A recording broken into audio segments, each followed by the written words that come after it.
Brothers and sisters, welcome to another segment here on OKN Television, the iconic launch where we feature men and women who have decided to make a difference. Today we have Mr. Hawkins Campbell. He's one of those men who have decided to make the leap of faith in making change in the world. We're going to ask him questions. You're tuned. Don't leave, do not move the dial. So, Mr. Campbell, welcome to the show today. Oh, it's not to be here. Yeah. So why you called Hawkins? My dad actually named me after an old Civil War era gun. Oh, he loved it so much like that. Yeah, my dad was kind of a history buff. Uh-huh. So is this those old guns that the ones I've seen like in old movies? I'm from Kenya. When we talk about guns, there, So is this an old gun, please? Yeah, it's the muzzle loader. You load the gunpowder into the barrel, and then you load the ammo into it, and then shoot. Oh, so this is like the old Civil War guns, basically. Yeah. Oh. So have you shot it? I have not yet. Why? What are you waiting for? It's just really old. I want to make sure I get the right kind of cleaning supplies I need to clean it out really good. I got to do a little bit of research on that though. Okay, good luck on that one. So are you into guns? I am, yes. Oh, so what's your favorite gun apart from this one that Daddy gave you and named you after? I'd have to say my AR-15. Probably one of my favorites. Why? It's smooth. Not much recoil. Uh-huh. I have the scope dialed in to I'd be able to shoot a penny at 30 yards. Brothers and sisters, you understand, if you are new here, you're tuned on to OKN TV, a TV and platform that brings you education, men and women who will inspire you. And we have one of them here. So, apart from guns, what else do you enjoy doing? Spending time with my kids, my family, playing video games. I'm actually also, apart from running this business, I'm also in school for video game design. Oh, beautiful, beautiful. So, how did you get into mechanics? My dad actually taught me. When I was 15 years old, he started teaching me. And that's how I first got my real taste into it. I didn't appreciate it much until after I left the house and I started working on my own cars. And I was always calling my dad for advice and asking him, how do I fix this? How do I fix that? It seems you had a very wonderful relationship with the dad. Here, he taught you how to shoot. Here, he taught you how to work on cars. What kind of a man he was? Truthfully, he wasn't a great dad. So let me let me start over on that. I loved him to death. Right up until the day he passed away. God rest his soul. God bless his soul. He had issues. He was an alcoholic, which caused him to not always be there for me. Oh no. But I do know that, especially as I got older, that he tried his best despite his downfalls. Wow, that's interesting because most of the time when we hear about dads, we feel like our dads only good they would dads we should think we'd learn from are those ones who people say they are perfect, they're superheroes, out of this world. And here you're saying that your dad was not that superhero, but yet he was able to teach you. How was this relationship? My dad, if he didn't let alcohol run his life, he would have been able to do anything that he set his mind to. He knew how to do electrical work on houses. He knew how to lay hardwood flooring. He knew how to work on vehicles. He was a literal jack of all trades. Oh. Yeah, I mean, so I learned a lot from him as much as I could. I didn't realize until I was older that his downfalls and his shortcomings. But I know that he did the best he could despite those shortcomings. So, who raised you? You're telling me dad had issues with alcohol. Where was mom? I never really knew my mom much. I lived with her for 2 years, but despite the 2 years, it was not very good with my mom. The people who actually raised me were my grandparents. Oh, so you were raised with grandma. And how was grandma raising you? How was it? She was good. She tried to teach me the best she could. She taught me like the old ways. I guess is a good way of putting it. I mean, I know she did the best she could, despite her I don't want to sound disrespectful when I say this, but despite her age, Yes. of taking in, a little baby at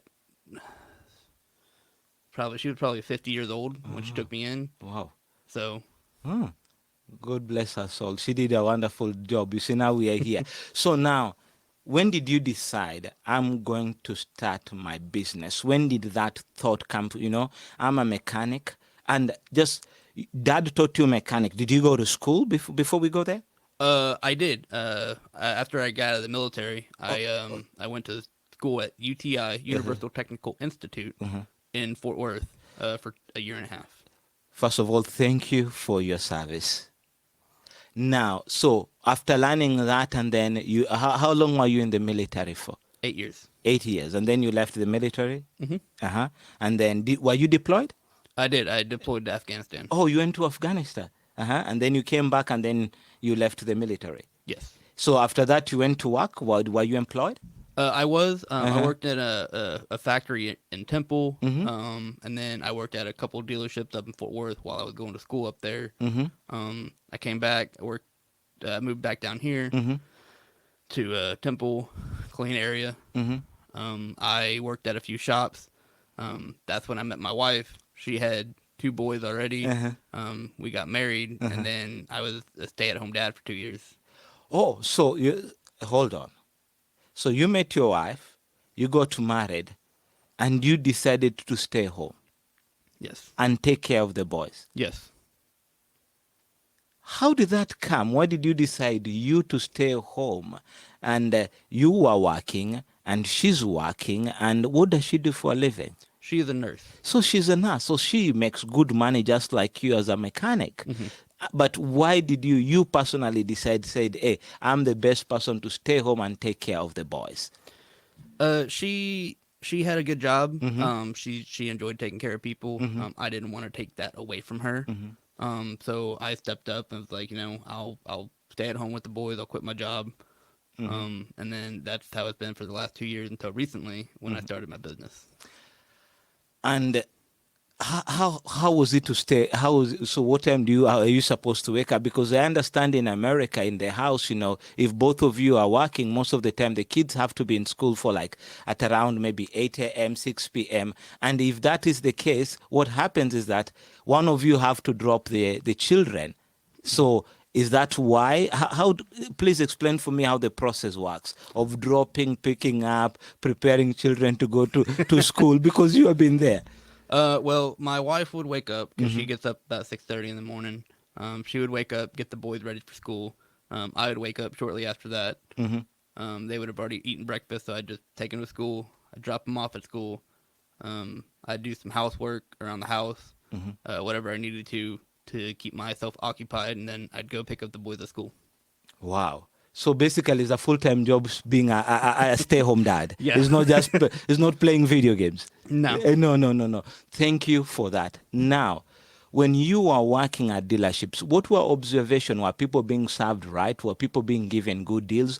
Were we being overcharged? Please, can you give us an inside peek on this one?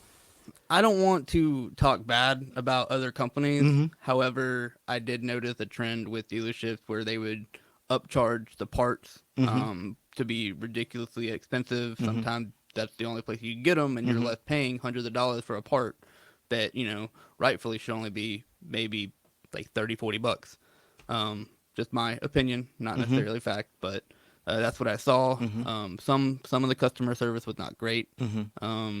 And it left me feeling that I could do a better better job at servicing these customers if I was given the chance.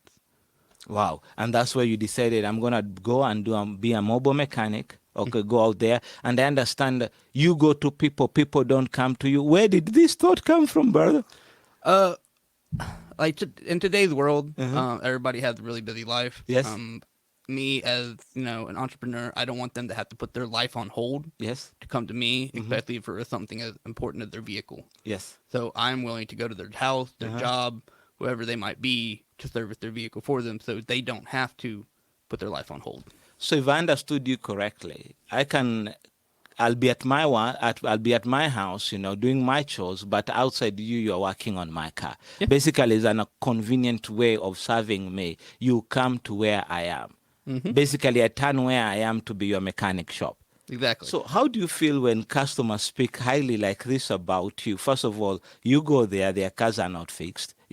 Maybe that time, time is money, as you understand. How do you feel when you see customers saying how of a good job you have done? It makes me feel really good, and like I'm actually making a difference in these people's lives. They're not having to go to a dealership and get charged hundreds of dollars.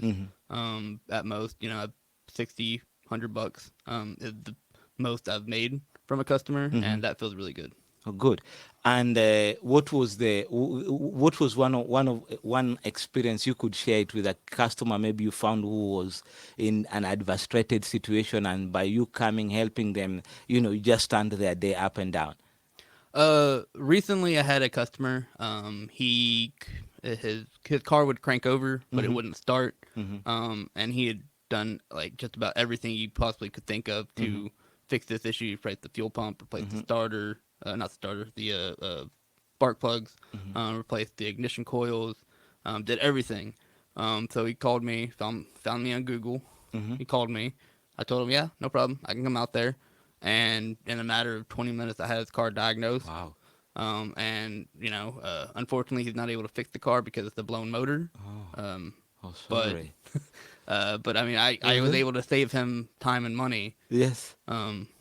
Yes. So you're doing a wonderful job, brothers. If you had your tune again to OKN TV, the Aspera Iconic Launch, where we interview men and women who have decided to make a difference by becoming entrepreneurs. So now so you have told me, yes, you wanted to serve people, but are you able to earn a living? We need to, are you making money? Oh, yeah, absolutely. Okay, so you're good.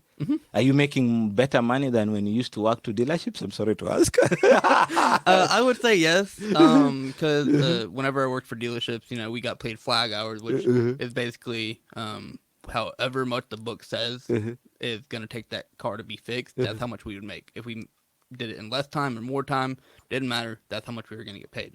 Wow. So I was making, I want to say $15 a flag hour. Here I'm making 60. Wow. So. Ooh, you have had it here. Now, there is a young man here watching who'd like to get into the mechanics. Maybe they don't have a way to go to college, but they love cars. Where would we tell them to start? Honestly, the best advice I can give is buy an old beater, old junk car on Facebook or wherever you might be able to find an old junk car. It's going to have problems. And pardon my language, it's going to be a shit box. But I mean, that's the best way to start. That's how I started working on by myself. Granted, yes, I did have to call my dad a few times, but that's how I learned how to. It was the old 78 Ford F-150 that I started working on myself. Wow. So you're telling me the best way, if I'm alone and I just buy an old car, beat up car, and I start fixing it, and by that way I'll be learning. So doing by learning, I'm immersing myself basically in this engine by doing that.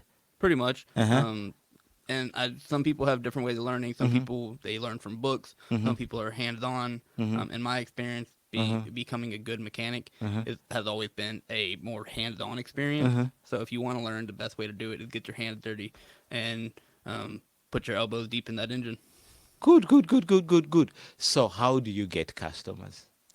I have a Google ad running that gets me customers. I had a meeting with Yelp yesterday about possibly advertising on Yelp as well. And my wife, she posts ads on Facebook for me, and then I post ads on Facebook. I'm advertising anywhere I can. Wow. You hear, brother, you have to go advertise. And if you're an advertiser and you'd like us to advertise for you, please do not hesitate to give us a comment down here. We'll be able to contact you and be able to take it right there. Otherwise, do you have anything else you want to close the program with us for? No, I mean, I think we pretty much covered it. Brothers, you have heard it. Hawkins Campbell. I'm a mobile mechanic here in Temple, Texas. What a story, what a testimony. Make sure you tune again next week when we bring you another iconic figure who has decided to make a difference. And if you're not subscribed to our TV, please do so. This was a program presented with me, your host, Kululu Aziaya. Mlale vizuri, mgone borai, mwikare borai,